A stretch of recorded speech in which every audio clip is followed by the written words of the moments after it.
सिंध के हिंदू, आप हैरान हो जाएंगे कि वो सेंट्रल एशिया के वो ममालिक से लेके लास पामास, जापान, जर्मनी, हांगकांग, सिंगापुर, ये उन दिनों में छाए हुए थे वहाँ पे, जब वहाँ के लोग नाम नहीं जानते थे कि वहाँ पे क्या होता है। फ्रेंच रिसर्चर है क्लाउडियो मार्कोविट्स, उन्होंने एक पूरी किताब लिखी है इस पे, जो ट्रेडर्स थे यहाँ के। उन्होंने लिखा है कि चाइना का जो बैंकिंग सिस्टम है वो बनाने वाले शिकारपुर के हिंदू थे। सेंट्रल एशिया का पूरा बैंकिंग सिस्टम बनाने वाले वो लोग थे। जापान में टेक्सटाइल इंडस्ट्री लगाने वाले हैदराबाद के हिंदू थे। ये इस तरह से वो लोग हर तरह पे छाए हुए थे।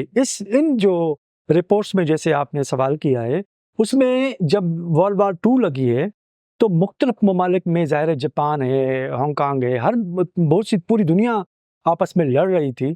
तो जो यहाँ के लोग जो व्यापारी थे उसको कहते वर्की, सिंध वर्की, जो सिंध के काम करने वाले हैं मिसाल के तौर पर, उनको नाम वही था।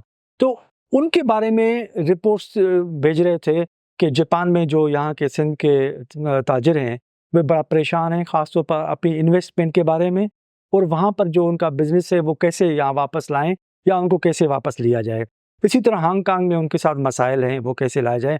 तो मुख्तलिफ ममालिक में जो यहाँ के हिंदू ट्रेडर्स थे उनके साथ जो मसाइल थे, उसके लिए यहाँ की हुकूमत क्या करे, उन हुकूमतों को किस तरह से लिखे कि इनको सलामती से वापस किया जाए। और उन दिनों में हुकूमत सिंध ने फैसला किया था, अकॉर्डिंग टू दीज रिपोर्ट्स, कि हम यहाँ से शिप भेजते हैं जैसे, ताकि वहाँ से बाहिफाजत उनको निकाला जा सके।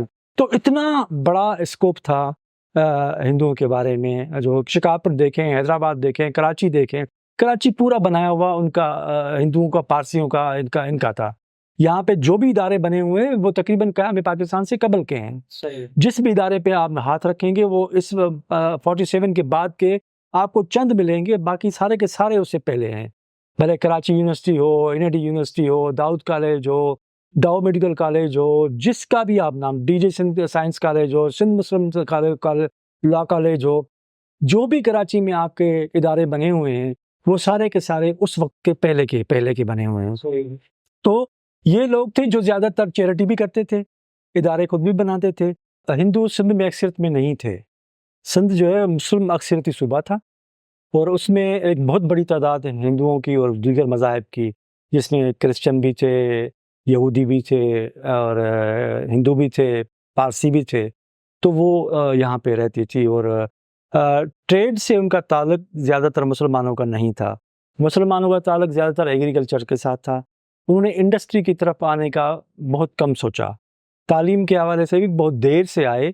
इससे पहले जो है वो हिंदू जो थे वो तालीम में बहुत आगे थे, बिजनेस से बहुत आगे थे। ये नहीं है कि हिंदू सिंध में फ़कत और फ़कत जो है वो सूद का कारोबार करते थे, ऐसा नहीं है।